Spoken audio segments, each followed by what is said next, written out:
Bonjour, aujourd'hui je vous propose de lire le psaume 89. C'est un psaume un peu long et donc je ne vais pas vous le lire en entier tout de suite, mais nous allons l'écouter morceau par morceau. Tout d'abord, je suis interpellée par le titre du psaume. Il est intitulé « Prière de Moïse, homme de Dieu ».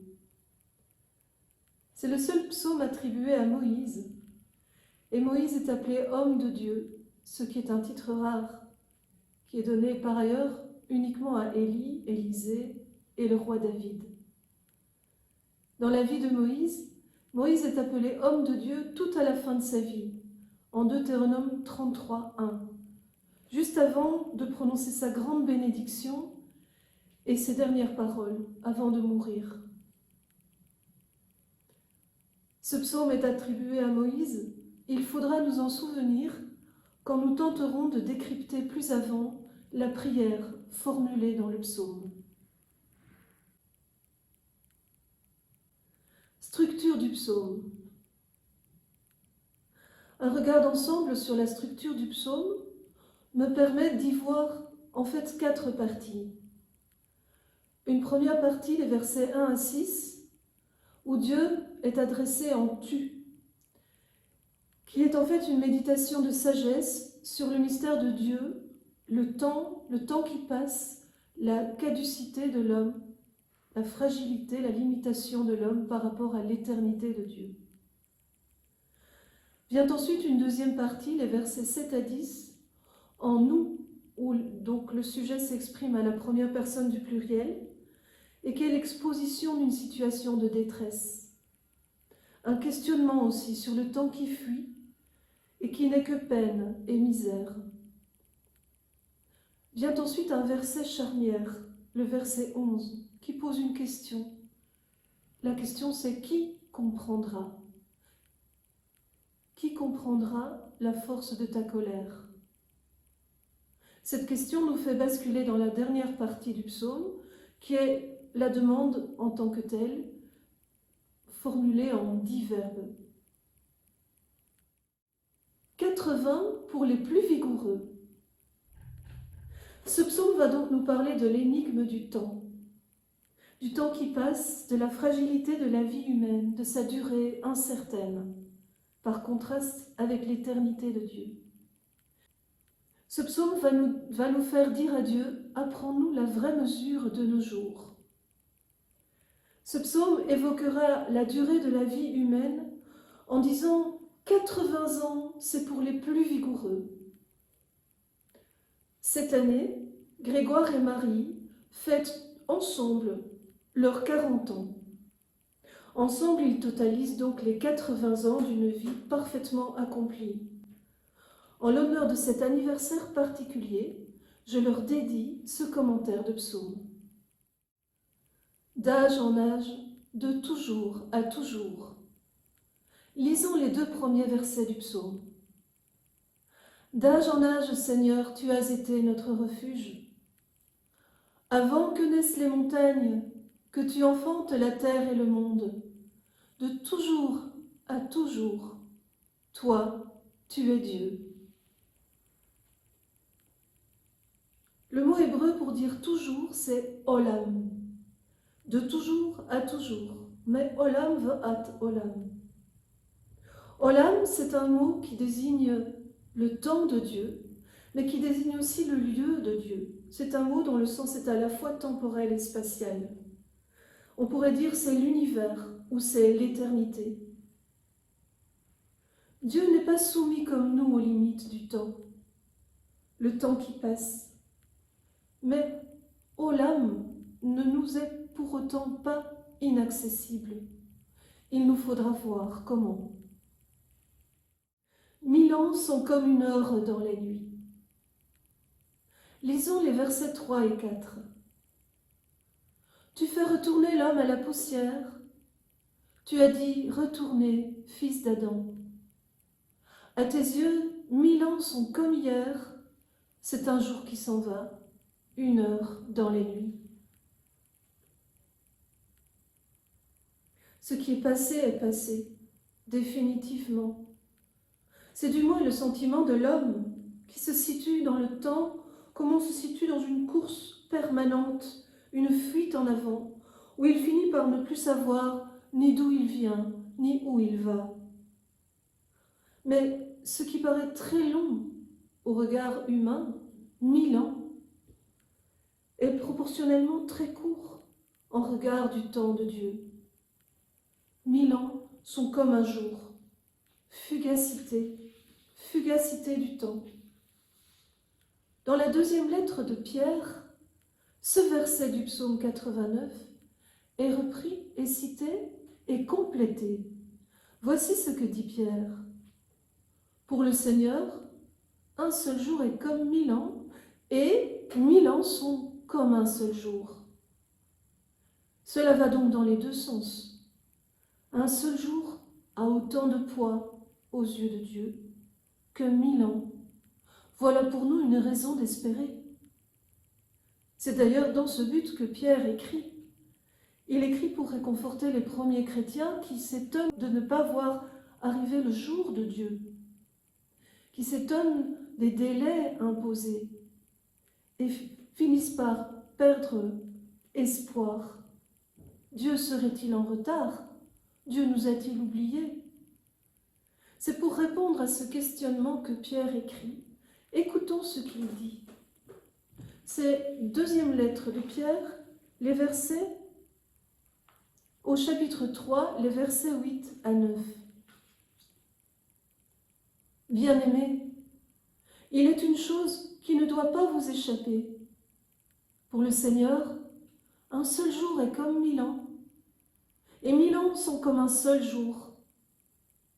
Le Seigneur ne tarde pas à tenir sa promesse, alors que certains prétendent qu'il a du retard. Au contraire, il prend patience envers vous, car il ne veut pas en laisser quelques-uns se perdre, il veut que tous parviennent à la conversion.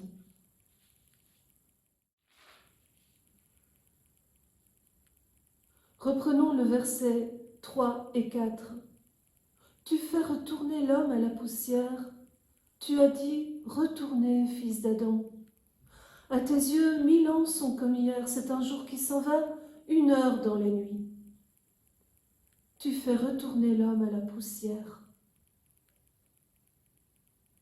Dans notre psaume 89, c'est clair que l'idée est plutôt d'insister sur la fragilité de la vie humaine.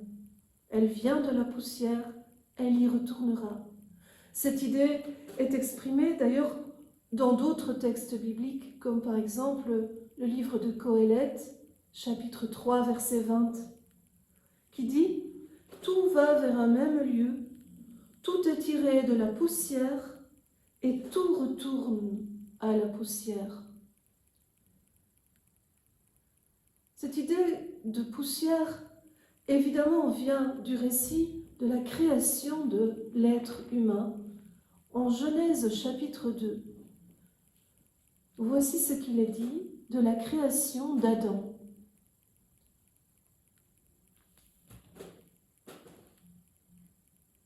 Le Seigneur modela l'homme avec la poussière tirée du sol. Il insuffla dans ses narines le souffle de vie, et l'homme devint un être vivant. L'homme, Adam, est tiré de la poussière, mais il reçoit le souffle de Dieu, quelque chose de divin en lui, sans quoi il ne pourrait vivre.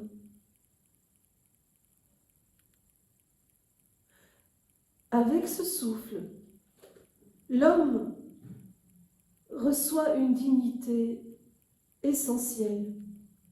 Cependant, au chapitre suivant de la Genèse, l'homme trahit la confiance de Dieu en voulant prendre par lui-même ce que Dieu ne lui donne pas, ou en tout cas pas tout de suite. Et à ce moment, il se découvre nu, fragile, limité, exposé à la vérité de sa finitude. À ce moment-là, Dieu lui dit, et nous sommes chapitre 3, verset 19, « C'est à la sueur de ton visage que tu gagneras ton pain, jusqu'à ce que tu retournes à la terre dont tu proviens, car tu es poussière, et à la poussière tu retourneras. Elle fleurit le matin, elle change, le soir elle est fanée, desséchée. Voici, dans le psaume 89, l'autre image de la finitude, à côté de l'image de la poussière, c'est l'image de la fleur des champs qui se fane. Lisons les versets 5 et 6. Tu les as balayés, ce n'est qu'un songe. Dès le matin, c'est une herbe changeante. Elle fleurit le matin, elle change. Le soir, elle est fanée, desséchée. L'herbe des champs, la fleur des champs, quoi de plus beau, et pourtant, quoi de plus fragile. Cette image, on la retrouve, par exemple, chez le prophète Isaïe, au chapitre 40, ou encore, et je vais vous le citer, dans le psaume 102, qui déploie l'image, en disant ceci. Dieu sait de quoi nous sommes pétris. Il se souvient que nous sommes poussière. L'homme, ses jours sont comme l'herbe, comme la fleur des champs, il fleurit. Dès que souffle le vent, il n'est plus, même la place où il était l'ignore. Mais, par contraste, l'amour du Seigneur sur ceux qui le craignent est de toujours à toujours. Et sa justice pour les enfants de leurs enfants, pour ceux qui gardent son alliance et se souviennent d'accomplir ses volontés.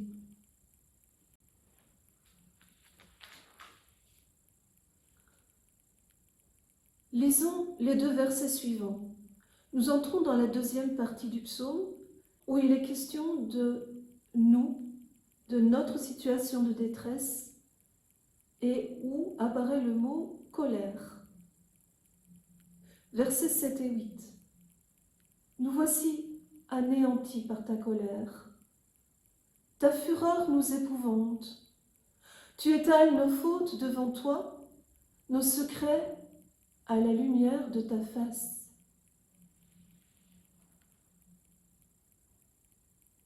Il y a une épreuve. Cette épreuve, elle est présentée comme le résultat d'une colère de Dieu. Ce sont des versets qui peuvent nous mettre mal à l'aise. Très souvent, l'homme biblique interprète son épreuve comme une sorte de punition pour son péché, comme une colère de Dieu. Dieu serait-il méchant?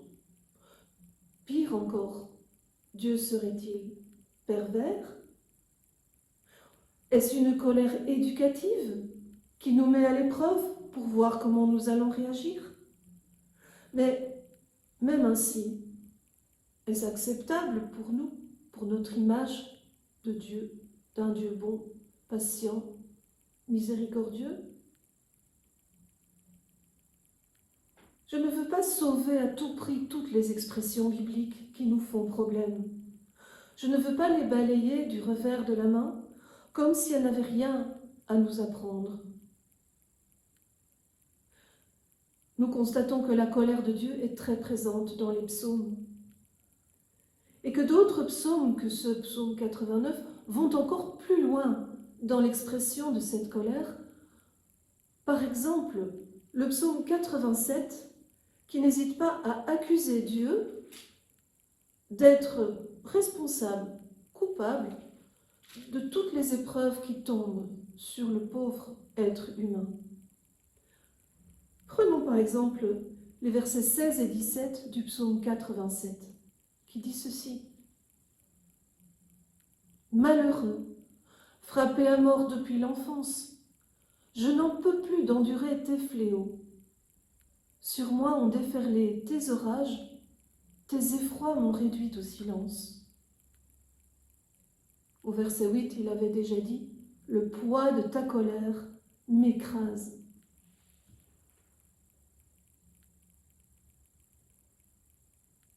Cette façon de parler est une énigme pour nous. Mais il ne serait pas juste de l'esquiver. Parler de colère, c'est parler d'un sentiment humain qui survient, qui ne se décide pas. C'est comme la joie, la peur ou encore le dégoût. La colère est une puissance d'indignation. Pour parler de Dieu, nous utilisons un langage humain. Nous ne pouvons pas faire autrement. Nous projetons sur Dieu des sentiments humains, et notamment celui de la colère. Mais il est compensé, équilibré par d'autres passages bibliques qui vont insister sur le fait que Dieu est lent à la colère, patient, miséricordieux. N'ayons pas la prétention de résoudre tout à fait cette énigme aujourd'hui. Poursuivons notre chemin avec le psaume 89. Sous tes fureurs, tous nos jours s'enfuient. Voici les versets 9 et 10. Sous tes fureurs, tous nos jours s'enfuient, nos années s'évanouissent dans un souffle. Le nombre de nos années, 70, 80 pour les plus vigoureux. Leur plus grand nombre n'est que peine et misère. Elles s'enfuient, nous nous envolons. Celui qui parle ici, c'est nous, c'est un nous collectif, où chacun peut se reconnaître. Et c'est une plainte.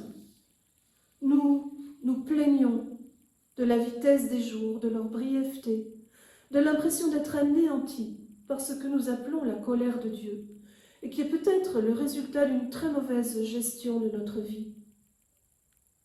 Face à l'éternité de Dieu, nos vies sont courtes, beaucoup trop courtes, et surtout, elles ne sont pas heureuses. Serait-ce que notre regard ne voit pas où se cache le bonheur? Arrive alors le verset charnière, qui est une question ouverte. Verset 11. Qui comprendra la force de ta colère? Lisons les versets 11 et 12. Qui comprendra la force de ta colère? Qui peut t'adorer dans tes fureurs?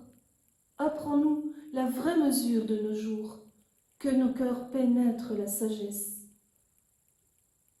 Nous voici au centre du psaume, à la charnière entre la première et la deuxième partie d'une part, la troisième partie d'autre part, qui sera une prière. Après avoir exprimé la plainte, après avoir regardé en face la finitude de la vie et la difficulté de vivre, le psalmiste pose une question qui va rester ouverte et qui va lui permettre de basculer dans la prière. Il faut parfois faire cela. Il faut parfois oser aller jusqu'au bout de la plainte pour parvenir à une vraie prière authentique qui n'élude pas les difficultés. Qui comprendra la force de ta colère? C'est une question rhétorique, sous-entendu personne. Sous-entendu la demande qui suit, qui est toute naturelle. Apprends-nous, donne-nous la sagesse qui va nous aider à comprendre le mystère du temps qui passe et le mystère de nos épreuves.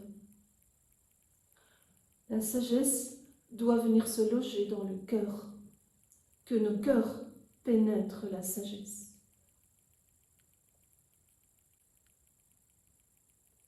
Reviens, Seigneur. Nous voici dans la troisième partie du psaume, la prière proprement dite, la demande. Et qu'est-ce qu'on demande? Reviens, Seigneur. Pourquoi tarder? Ravise-toi par égard pour tes serviteurs. Quelle est cette prière qui dit à Dieu « Reviens » comme si Dieu était parti, comme si ce n'était pas nous qui étions partis? C'est ici qu'il faut nous souvenir de l'attribution du psaume à Moïse. En quelles circonstances de sa vie Moïse a-t-il prononcé une prière semblable? Reviens.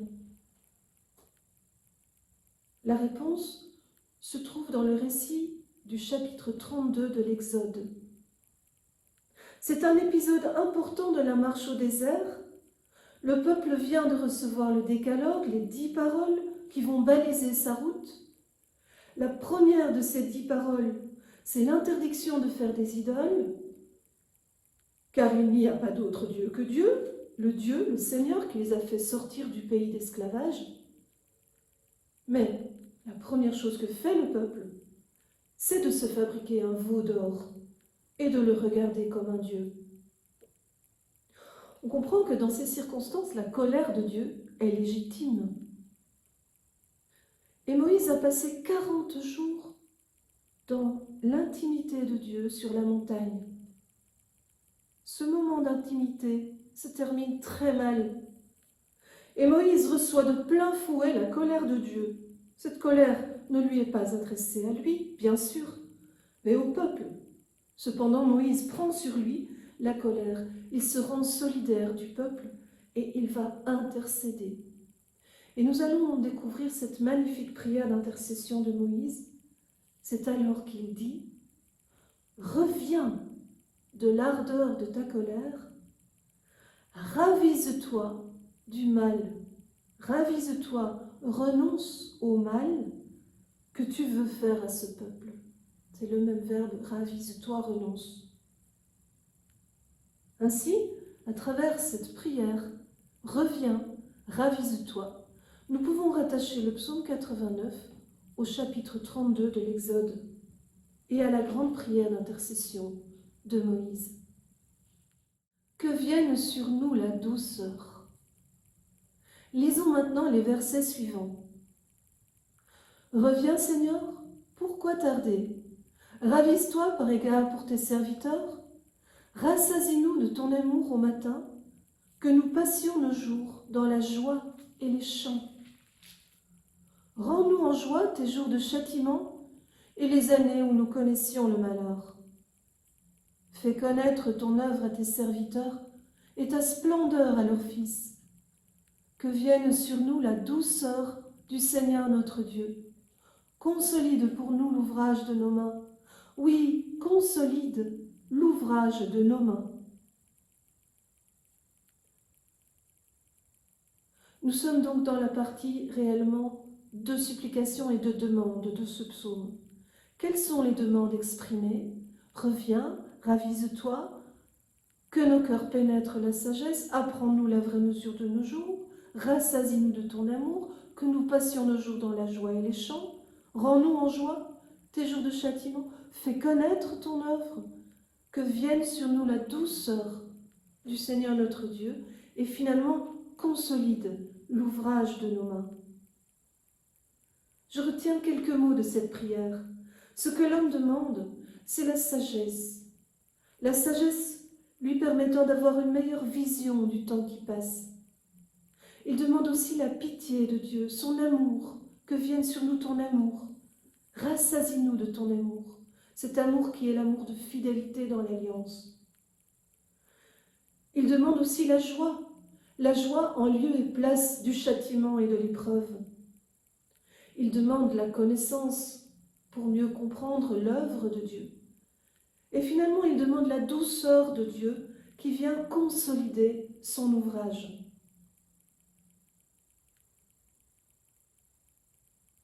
Face à la fragilité, l'impermanence, le péché qui ont été évoqués dans la première partie du psaume, et devant l'impression d'une colère qu'on ne parvient pas à expliquer, l'homme se tourne vers la sagesse et demande la douceur.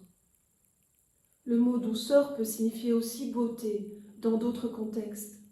Mais dans ce contexte-ci, il me semble que le mot douceur, noam en hébreu, vient en contrepoids de la colère précisément. La colère était une force d'indignation contre le mal et le péché.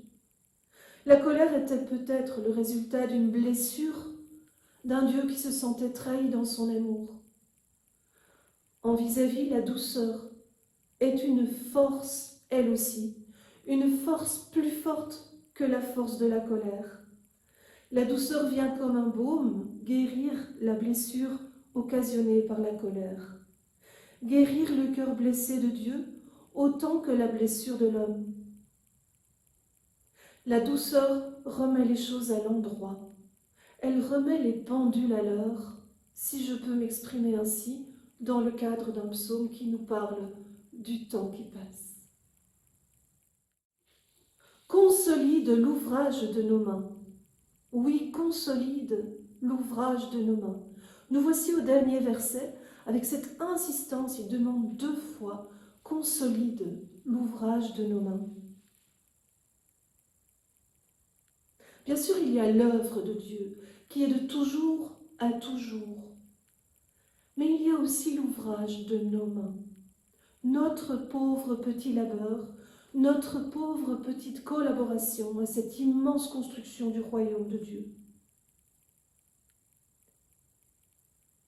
Une œuvre qui nous dépasse infiniment et qui pourtant attend de nous que nous y fassions notre part.